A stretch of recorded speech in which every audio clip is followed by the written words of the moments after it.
baba kudzwai, muri mutsvene baba kudzwai. So Matthew chapter 16. Matthew chapter 16.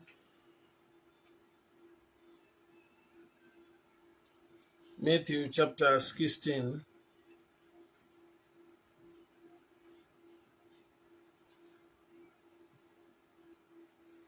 Matthew chapter 16 verse 17. Matthew 16 verse 17, and I'll read.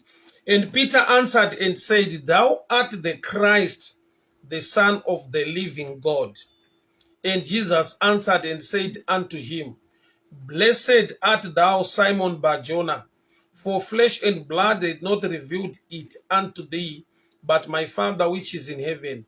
I say unto thee, Thou art Peter, and upon this rock I will build my church, and the gates of hell shall not prevail against it.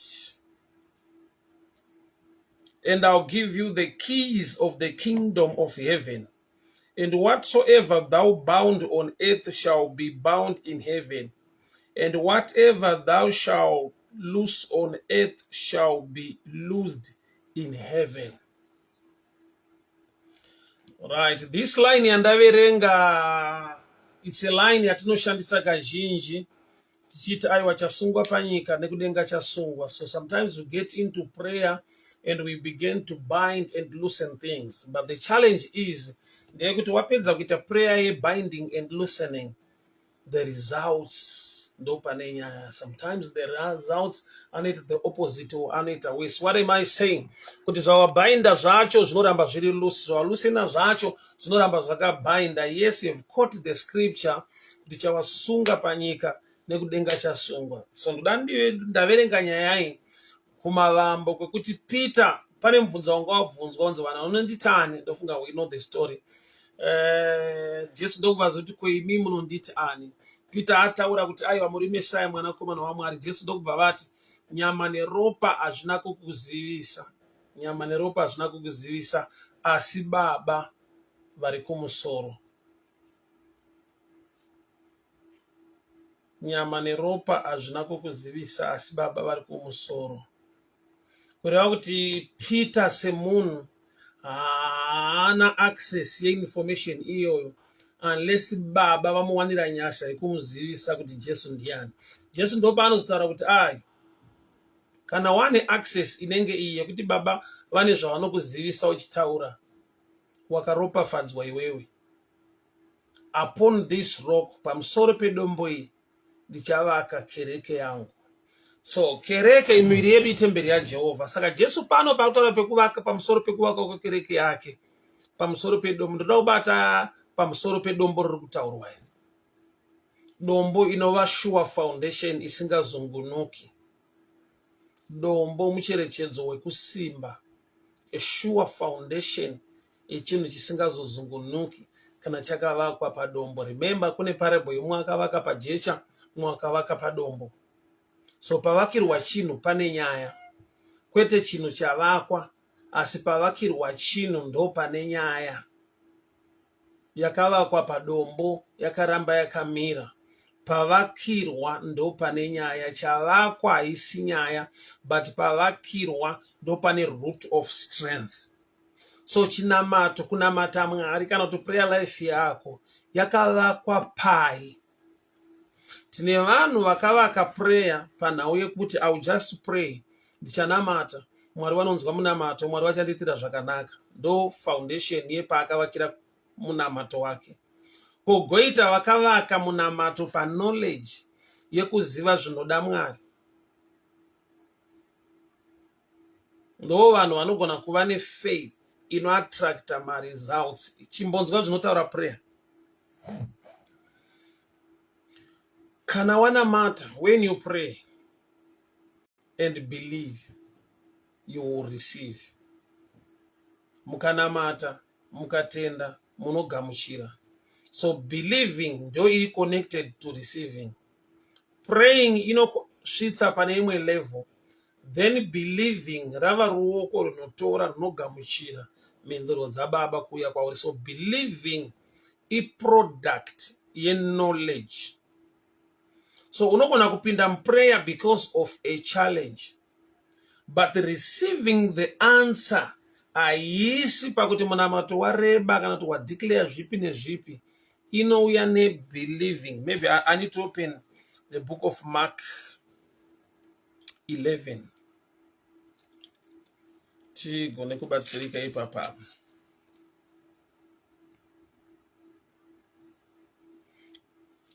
Mark 11 verse 23 inoti, for verily I say unto you, that whatsoever shall say to this mountain, be thou removed and cast it into the sea, and shall not doubt in his heart, and believe, and those things which shall come, and those things he said shall come to pass, he shall have whatsoever he saith. Therefore I say unto you, verse 24, what things you soever desire, when you pray, believe that you may receive them, and you shall have them. So believing is the end that brings whatever you pray for. Zvaunonamatira hazviuye nokuti waita munamato. Chinoattracta answer kuti ive tangible, ibatike, is believing. So you pray maybe because of a challenge, you pray because of pane zviri kunetsa, there are issues auri kuchema kuti upenyu huite zvakanaka. So zvinokuasha into prayer kune many reasons. But when you pray and believe, you will receive. So receiving is connected ne believing. Believing ichi, believing I product inoberekwa ne information yawanayo pamusoro pemaziviro aunoita kuita kwaMwari uye Mwari wacho, uye the character of God, rudo rwake, nyasha dzake nekugona kwake. So dzimwe nguva dambudziko ratinaro nderekuti our believing yakaatakwa to an extent yekuti we believe the negative, yekuti matambudziko, machallenges ari kwedu, ngozi iri kumusha kwedu, vanhu kumba kwedu vanobata-bata, satese yantusa kuita hachiite. So when you come into prayer, your believing iri much ku negative side than kuti believing yako ibuild ku positive side muna Mwari waunoita muna matokwari. So munhu unobelieve, number one, nekuziva the ability of God, kuziva kuti Mwari wangu unogona, iyi nyaya haina kurema pamberi paMwari. Number one, the ability. Number two, your knowledge concerning his love, kuziva rudo rwake pamusoro poupenyu hwako, kuziva zvido zvake pamusoro pelife yako. Tine vanhu vane pfungwa yakangosenta pakuti when I pray, kunamata kwese kwandinoita nyaya kuti ndozonamata kuti kana ndafa upenyu hwangu uite zvakanaka. They believe in eternal life and they are missing the moment of this present life. Nokuti mari makadyarwa kunzi aiwa nyaya yekunamata ndeyekuti kana tafa tozoenda kudenga upenyu hunoita zvakanaka. The other part yauri kubeliever, you are right, but pane nyaya, the life you have today, une mfungo here, unoziva here kuti Mwari vanodei muupenyu hwako hwanhasi, vane hanya here neupenyu hwako hwaunorarama nhasi. So ukava neunderstanding yeshoko raMwari concerning your life today, zvinobooster your believing when you pray for issues that today. So kuziva ability, the power of God. I related my examples. Let's say waita stranded room town, hauna mari yekombi, then wosangana nehama yako yaunoziva kuti ine mari. Do you know kuti nyangwe une dambudziko, you feel relief usati wamuudza dambudziko rako, wangomuona benzi. And kana wamuona, une matauriro aunoita, not as a beggar, but semunhu ari related kumunhu wawasangana naye, uye uchiziva ability yake neukama hwamuinawo, zvinoita kuti usununguke, unyemwerere, unzwe kufara. Happy to see you, Shumba. Happy to see you, Shumba. Patisani Sibanda, Shumba Bajese. Thank you so much, my brother. Happy to see you online. So, issue of prayer, we pray, tinonamata kuna Mwari, but the receiving side is not muchly about praying. Saka Bible rati Mark 11:24. When you pray, believe so that you receive. So the hand that receives, is believing. And the believing is product ye knowledge, understanding, kuziva number 1, kuziva rudo rwa Mwari, kuziva ability ya Mwari. Uye maziviro aunoita ukama hwako naMwari. Uye maziviro aunoita kutendeka kwakaita Mwari kuno booster your believing kusvika waita receive. Saka ndakupa muenzaniso wekuti you are stranded uri mutown, hauna kana mari yekombe yekudzoka kumba, then you meet wosangana nehama yako. Number 1 ndati hama yaunoziva kuti ine mari.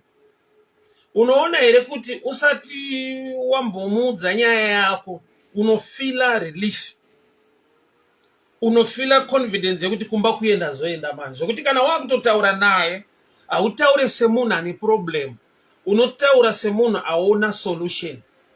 Unotaura uchiti kudii kuti handaifungidzira kuti amana zvaita akomana, nhasi ndandicharara muno mutown, amene kuti ndaita sei. Hausi kumuudza nhamo yako, uri kutomuudza ability yake. Pauri kuti zvaita akomana, ndasangana nemisekuru handaiziva kuti ndaita sei nhasi mutown. Hausi kumuudza nhamo yako, waviga nhamo yako maability yake. Ende kana waviga nhamo yako maability yake, uri kuisa anengati manyawi maari, kana kuti uri kumuisa in a position yekuti you can do this.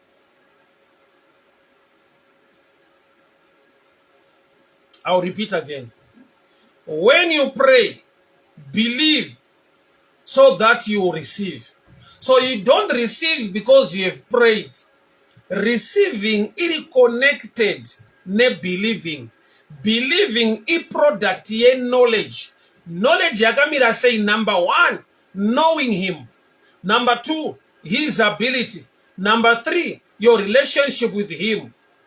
Number 4, his character, his mercy, his grace and his favor. So zvese izvozvo ukazivisa kuti Mwari vanondida, Mwari vane hanya nerudo neupenyu hwangu. Maybe I'll give you the other one. The other one is knowing his will.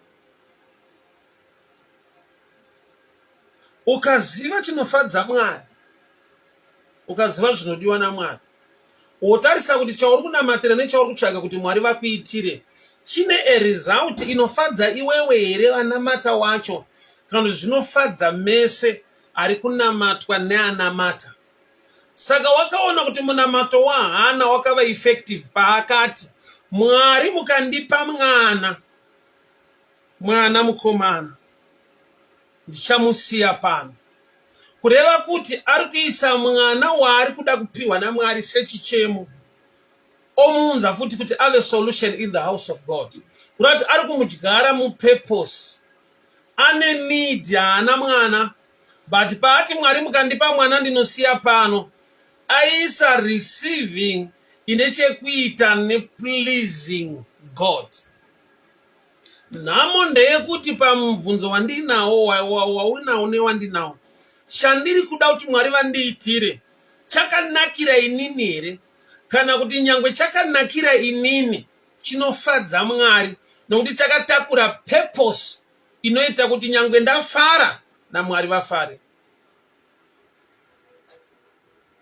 When you pray, believe so that you receive. So believing ndio iri connected ne receiving. You don't receive because you have prayed. You receive because you believe. Kuti zvandanamatira ndinozviwana.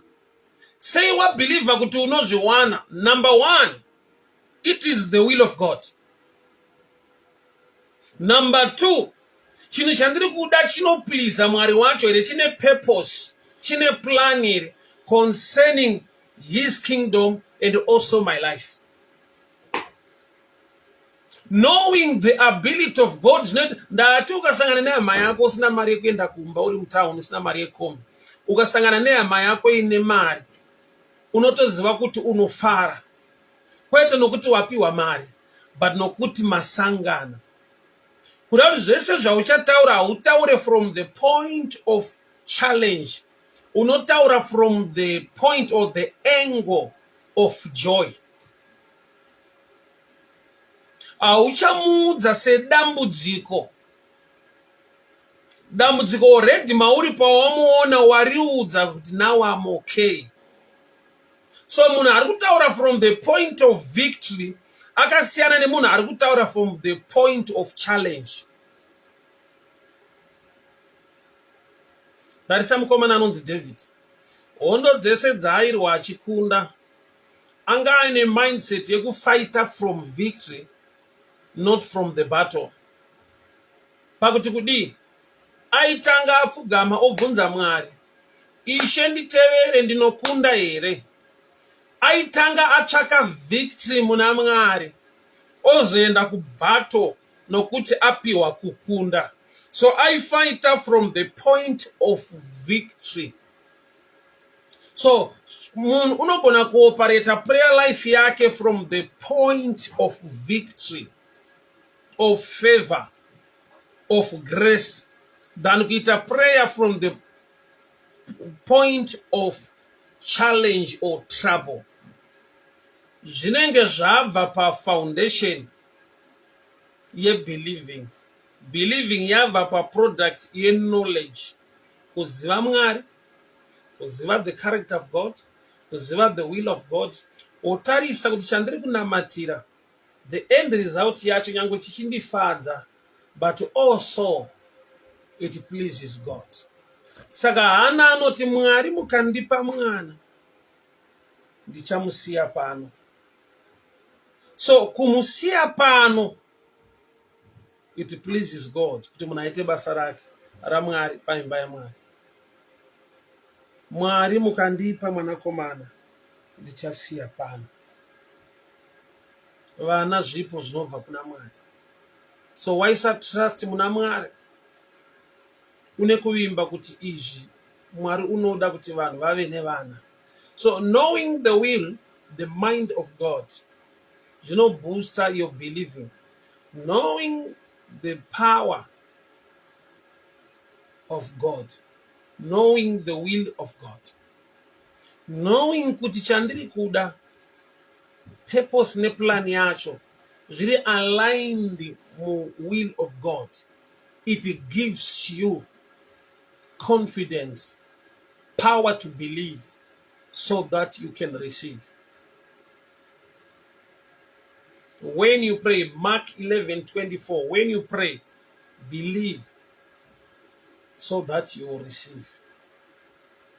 So ndoda kunamata newe mudikani, a prayer yakaloda believe, because it is the will of God kuti uve neutano.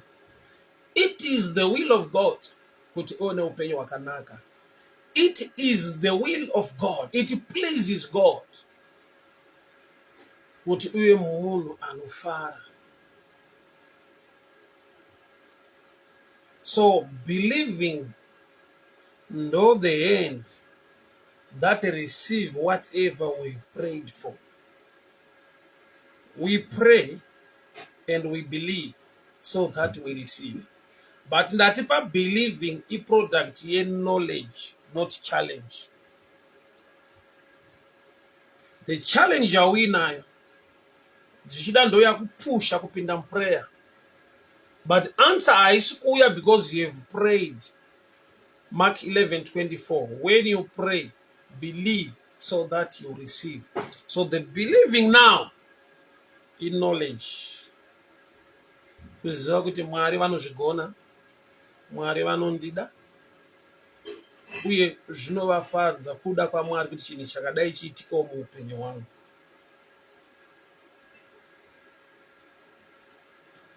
Ndakataura pane imwe nguva ndikati prayer, you are enforcing the will of God to manifest on earth. Constitution nyangwe iriko haigone kusunga vanhu vari kuita mhosva. Panotsvakwa mapurisa anosunga vanhu vari kuita mhosva, vakabhesa paconstitution. So the word of God is the constitution of God. But there must be a person on the ground to pray to enforce the will of God to manifest on earth.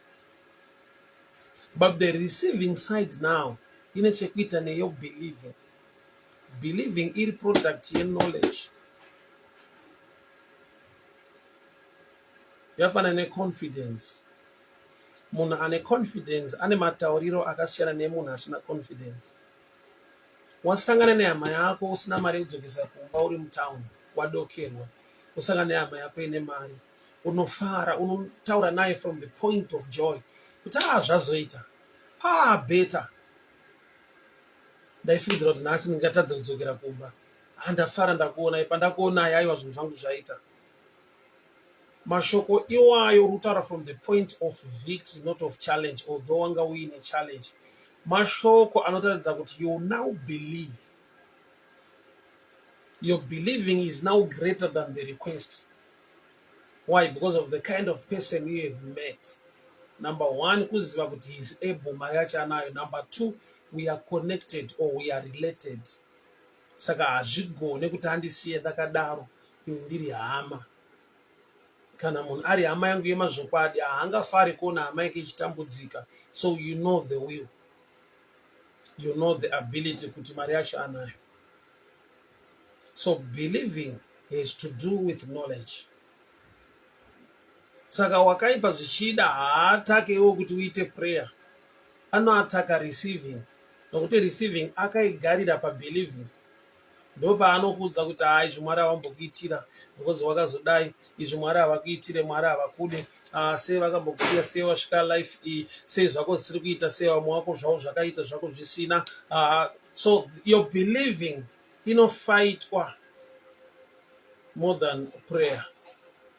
Because praying, the devil anogona kutokuregera achiziva kuti kana usina kuzoita receiving, you'll be tired, you'll be frustrated, unoregedza wega. So kwaanondogara kureceiving. Rega ndikupe picture kechapinda mind mangu like now. Uri kudiridza iwe waisa hosepipe patape, uri kuda kudiridza garden. Then there's a blockage mukati mehosepipe, mune chinhu chakapinda imomo. Ukutape unogona kutovhura, that's prayer. But kuti uchidiridza mugarden uku, wavhura tape ine hosepipe ine blockage, mvura haisvikewo. But hazvireva kuti tape haina kuvhurwa. Chichaitika ndechekuti mvura ikawandisa mupipeline pane blockage inobesta. Ndokubackslider, ndokuneta, ndokusiya. Kusvika wanodhila neblockage iri muhosepipe, mvura inosvika kugarden. Saka haudi kunovhura futi tape. Tape yakavhurwa kare, but mvura yako haisi kubuda along the pipe mune blockage. So prayer is like the tape yawavhura mvura. But receiving ndo mvura inofanirwa kubuda end. So the blockage iri pakati apa inyaya yebelieving. Believing. So the devil anogara pabelieving. Akatokuudza mupfungwa dzako kuti iwewo zvako hazvibudi, zvako hazviite. Because wakadai ukadai wanamata hako, but Mwari havambokunzwa, ende kana kuti Mwari havanambokunzwa. Izvi hazviitike izvi. Zvichitangira papi? Rangu Bible rovati what eyes have not seen, what ears have not heard, entered the mind of man or your imagination. God is able to do it. So with God, all things are possible. Remember, he's a miracle working God. If the natural plan or strategy is not working, the supernatural overrides the natural. If you remember a message yataiparidza nezuro, kuti chakaita kuti vanhu vazonwa mvura padombo, rudzi rwaAmoni nereMoabhu ranga raramba kuti Israeri ipfuure nemunyika mavo vachinwa mvura mumatsime. Vakaramba nechingwa chavo. Nehemiah chapter 13. Mwari ndokubva avapa chingwa, iye Mwari pachake. Kureva kuti if the natural fail, the supernatural will not. Ririko dombo rine mvura. So your believing is centered by the power of God, the ability of God, the love of God, the favor of God. When you pray, believe so that you receive.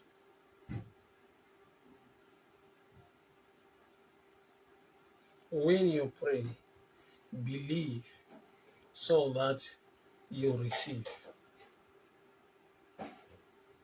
Dai Mwari vatipira nyasha mangwanani ano. Tava nekutenda matiri. Kutenda kunouya nekunzwa uye nekunzwa shoko raMwari. So the word of God ngachive chikafu chemweya wako. Shoko raMwari ndo raunofanirwa kudya, rinofanirwa kuzara mauri. Because believing is a product of knowledge. And you must acquire knowledge. You don't pray to get knowledge. You seek knowledge. Unotsvaka zivo. Unotsvaka ability yaMwari. Why? He is the same yesterday. He is the same today. And he is the same forever. So kana akazviita, anozviita. Kana akazvigona, anozvigona. Kana achiti, is there anything too hard for the Lord? For I am the Lord of all flesh. There is nothing too hard for the Lord. Booster faith yako. Shaimochi Mundu, God bless you. Thank you so much. I'll send you my number, my brother. God bless you. Agnes Tim, Nyacha Eduardo, God bless you. Vomandenga, Maslini Runganga. May the good Lord bless you. Mariwakitri Nyasha Jikuru. So, this is the food for your soul, for your spirit. Knowledge is shokoramangani. Are expire because it's the same. Zoro nasina mangwana. Jokwadi ya mangari ikazara mauri. Booster your believing. Prayer is not my results. Yafana na neospipe, netepi ya vurwa. Munochudari liza neospipe. Poita a blockage. The pipe will burst. Backslide. Kuboikana kusiana na hazuchita shanda azite. The devil akagara pa believing. Anokurega uchipinda prayer, anoziva kuti uchaneta uchasiya kana pasina end result, kana pasina chinobatika. But I've come to equip you as a saint. Boost your faith. Boost your believing, your depth of knowledge. Kuziva kuti Mwari vanogona, Mwari vakatendeka kana vanhu vakasada, Mwari akada zvinoita. Vanhu vakasamira neni, Mwari akamira neni zvinoita. Mwari unogona the natural and the supernatural. Saka iva nekutenda kuti zvinoita bedzi nokuti Mwari vane nyasha, vane rudo. Ziva rudo rwavakakupa. Pauro obva ati kana akatipa zvese, kana akatipa mwanakomana wake Jesu, what more other things that are pertaining to life? Kana akagona kutipa internal life out of love. May the good Lord bless you. May the good Lord favor you. May the good Lord protect you. So tosangana mangwana, same place, same platform, same time. I also invite you to send your airtime or data so we continue to broadcast each and every day, sharing the word of God together and praying together. Baba ndinonamata, ndinotaura nyasha muupenyu vana venyu, zvavanochema, zvavanoshuva nekutsvaka. Favor inobva kwamuri, kuchengetwa nekugoneswa. Mbiri nerukudzo zvive kwamuri, muzita raJesu Kristu eNazareta. Amen and amen. God bless you, people. We meet again tomorrow, same place, same platform, same time. Bye-bye.